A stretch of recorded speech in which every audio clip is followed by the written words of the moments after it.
Isang pasabog mga kababayan sa mga utak talangka no nito mga alipores ni Bongbong Marcos mga kababayan.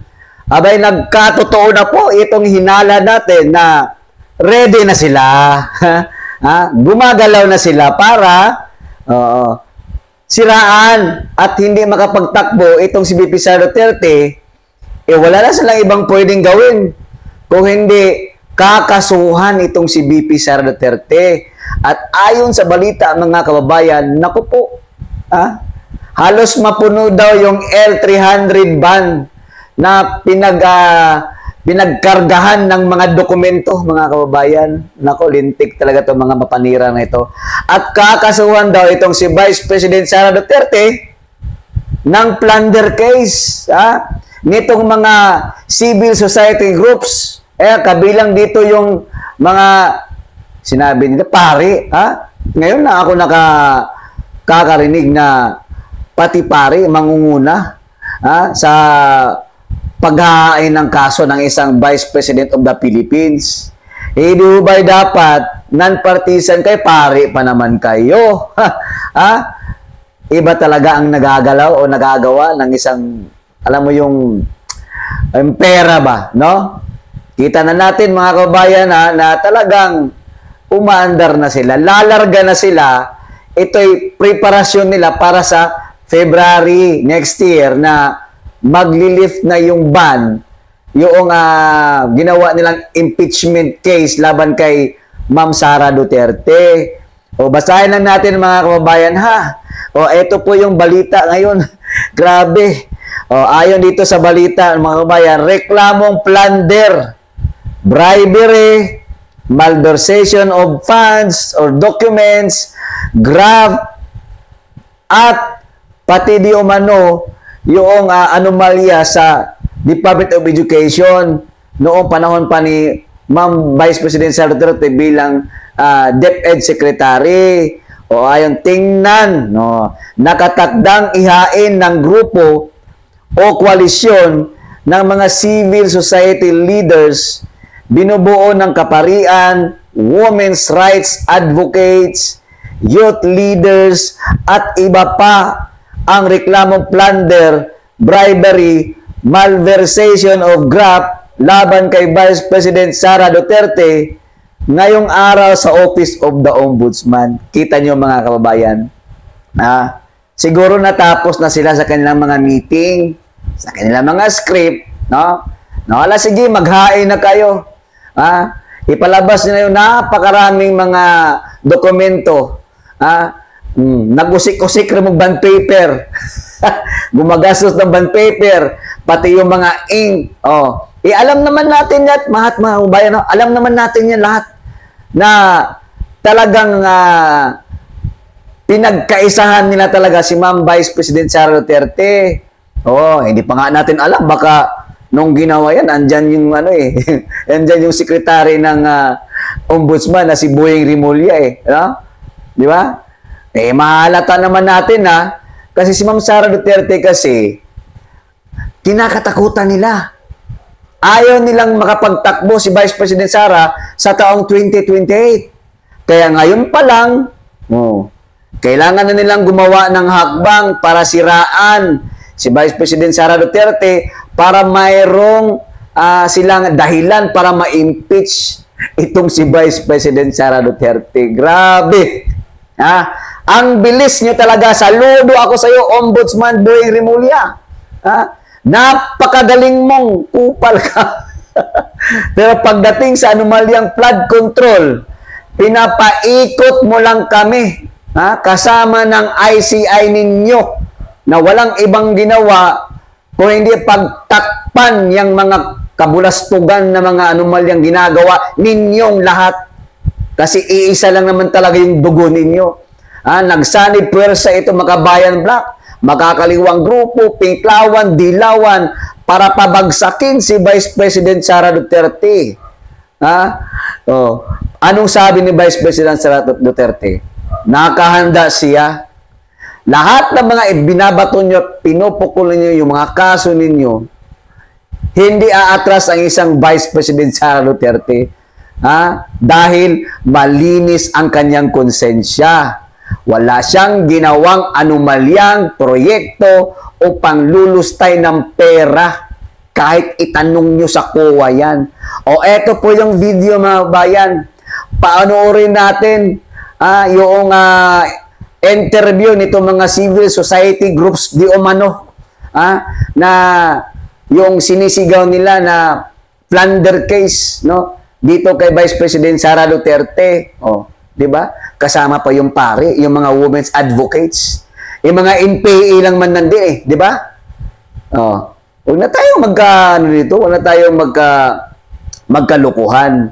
Kasi alam na namin yung mga estilo ninyo, yung script ninyo, yung ginagawa ni Trillanes, yung ginagawa ni Claire Castro, yung ginagawa ni Tinio, lahat na kayo, iisa lang talaga ang layunin ninyo, pabagsakin si Sara Duterte at para kayo-kayo na lang ang maglaban sa taong 2028.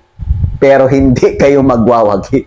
Kalaban ninyo ang taong bayan. Imagine ninyo, ang pinakamalakas na brand na political line-up, walang iba kung hindi itong Duterte political line-up. Kasi alam ng mga kababayang Pilipino, sila lamang ang tunay na may serbisyo publiko. Eto po yung video, panoorin natin kung ano talaga yung pinaglalaban nilang bakit magpa-file sila ng plunder case laban kay Vice President Sara Duterte. Eto po, panoorin natin. Refused her responsibility to answer to the people. She has continuously undermined the very essence of what public service is all about. Her indiscriminate misuse of public funds without fear of accountability is outright criminal and a perfect example of the betrayal of public trust. Today, we call upon the institution of the Ombudsman to put an end to this mockery of the system of checks and balances as enshrined in our Constitution. We fervently hope that our charges of plunder, malversation, bribery, graft and corruption, betrayal of public trust, and gross violation of the Constitution be upheld against Vice President Sara Duterte, and she at least be called upon to account on hundreds of millions of confidential funds that she plundered. And if she fails to do so, she should no less than be found criminally liable for it. Maraming salamat po. Sir, para po sa publiko, para po mas maintindihan nila, ano po ipapaliwanag kung bakit kailangan pong maharap sa ganito pong mga reklamo si Vice President Sara Duterte? Para sa ating publiko, ito ay ating ginagawa upang ipakita na ang accountability ay nangyayari at hindi kami matitinag sa pagharap o pagsusuri sapagkat ang confidential funds ay public funds. Ito ay dapat suriin kung ito ay ginamit sa tamang pamamaraan. Sir, Father, sinabi na nga po, confidential funds it's confidential. Why do you think the public should know about confidential funds where in fact it's confidential? Confidential funds is also public funds. When there is when there is the slightest feeling and sabihin nating pagdududa na ito ay ginamit sa maling pamamaraan, then the confidence by nature is preceded by accountability. Hindi dapat magtago ang isang taong gumamit ng confidential funds sa confidential nature. Accountability takes precedence before that confidential fund. Pero pa, sir, kasi baka yung confidential funds ito will concern national security. Paano kung ma-divulge yung mga sinasabing code names? Hindi po ba dapat ang national security will be first and foremost before your accountability? Tama. At ito yung dapat nilang ipaliwanag sa tamang plataforma. Ang problema, hindi naman nila pinaliwanag na maayos Very evasive sila to begin with. And COA itself has already determined that there were misuse and there was a manner of the confidential funds not brought to its proper use. Ano po yung palinaw na nailista niyo po doon na mga nagawa po ni Vice President Sara at ng DepEd at ng OVP? To begin with, meron tayong nakitang 612.5 na pera na withdraw, na ginamit, ngunit hindi maipaliwanag. Yun ang isa sa nais natin hanapin, harapin, at mapakinggan kung ano nangyari dito. Saan po kayo ka-confident na kukusa to under Ombudsman Boy Remulla? With the prayer, with the facts that we have presented and have assigned our signatures. We pray that this will be heeded and uusad ang kaso upang mapanagot kung dapat may panagutin. Kung walang tinatago si Sara Duterte, humarap siya. Pero Sir Father, kasi of course, sasabihin ng mga supporters ni Vice President Sara Duterte, it's just a political ploy. I mean, lahat kayo galit kay Sara Duterte, you want her out of Vice Presidency. Ano masabi ko? Galit po tayo sa nanggagamit, galit po tayo sa kasinungalingan, galit tayo sa nagbabaluktot ng katotohanan. Walang politika dito. Bilang pari at simbahan, the truth has always been enshrined in the gospel, and that is why I'm here. Pero Sir, galit pinag-asahan natin na gagawin ni Ombudsman Remulla, VP Sara Duterte, executive officer, and thus may immunity from suit din siya in a way. Father, ano po inaasahan natin sa Vice President? Not the Vice President. So, can you clarify that? Clarify that. I'll allow my friends to also respond to that. Please. Lapit ko kayo po, sir. Si VP Sara Duterte po ay hindi immune sa kaso, no. Nakita natin sa deliberation ng House of Representatives at ito ay sworn statement ng mga empleyado mismo ng DepEd yung abuse sa paggamit ng confidential fund. Pero pa na ebidensya na hindi lumalabas, hindi pa natin nakikita ang account si VP Sara, hindi pa lumalabas ang report ng Department of National Defense kung saan nga ba dinala ng pondo saan dinala yung pondo na binigay sa security ni VP Sara. Yan po ay may malinaw na kutusan na nag-investiga ang DND pero hindi pa nakikita. So naniniwala po tayo na with this petition for the Ombudsman to do further investigation, in fact, mas makakalinaw to sa lahat. Lalabas ang facts, lalabas ang ebidensya at mas makakalinaw ang taong bayan kung paano nga ba inabuso ang pondo ng Ma'am, yung confidential fund. pagbukas ng mga bank account, gaano ka-importante po ito para po sa inyo? Importante yan kasi dyan makikita yung flow of money. Yan ang mag-establish ng kaso ng plunder. Paano siya nakikinabang sa mga pondo na dumaloy sa bank account si VP Sara. So magandang magkaroon ng disclosure mula sa Anti-Money Laundering Council patungo sa Ombudsman at yun yung inaasahan natin. Dahil yun naman ang function ng Ma'am, you mentioned Ombudsman. po yung mga fictitious names, yung Hurricane Scandals. Go ahead.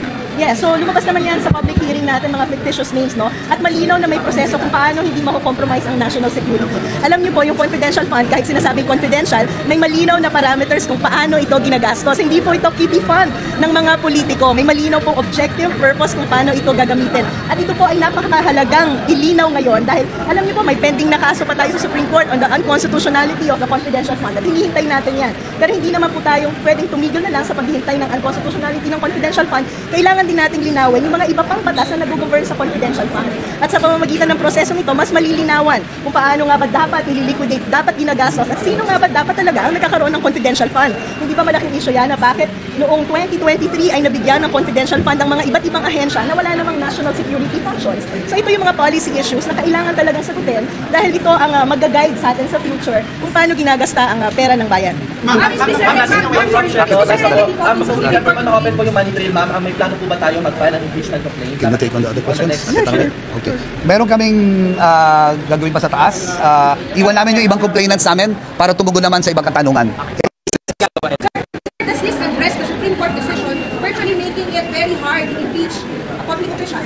Kasi binali na ng Supreme Court that, again, Duterte versus We hope that this process will also be recognized as something as valuable as such. So, sir, remedy ba ito dahil given the decision of the Supreme Court? Well, Is this a feasible remedy? It's recognizing that we have various mechanisms, various institutions to hold our politicians accountable. And we have to make sure that these institutions are working for our interest. Sige po. With regards to that question, with regards to that question, we're hoping, okay, we understand, no, that the Ombudsman may in fact recommend impeachment also. So it does address the question. It's up to the Ombudsman to investigate and recommend. Question lang po, ma'am, kasi of course, this is all, of course, her supporters will claim that this is all politics. It's all against the notion that she will run in 2028 at parang pinipigilan siya tumakbo against dun sa will of her supporters to run for president. What's your thoughts about it? Kasi parang it's all planned. Parang sinasabi ng supporters na it's all planned against a possible Sara Duterte run in 2028. We don't get into that eh. Ang tinatanong lang namin kung siya ay may pagkakasala dahil nagnakaw siya. Kung ano ang consequences nun, wala ako dun eh. Pero hindi naman pwedeng hindi siya imbestigahan dahil gusto niyang tumakbo at may ibang taong gustong tumakbo siya. Pero ma'am, of course, yun pa rin magiging sumatotal. Alam mo, ang sinasabi ko lang sa ating mamamayan, pumasok sa ganyang klaseng labanan ng reasons, no? Kasi laban talaga sa tamang paraan ng pagpopolitika. Yung it's all politics, there's good politics and there's bad politics. And that kind of reasoning is bad politics. Sylvia Estrada Claudio. Sylvia Estrada Claudio. Sylvia Estrada Claudio. O, di ba? Sino-sino yung mukha na andun? At saka pare pa talaga yung nanguna. Ha? Kung nananawagan kayo dahil kayo ay galit at gusto nyo transparency, bakit din nyo itanong sa presidente ninyo? Yun lamang, maraming salamat mga kabayan. At magdasal po tayo. Hindi po ito tatalab kay Vice President Sara Duterte. Maniwala po kayo hanggang dito na lamang mga kabayan. Maraming salamat and God bless us all.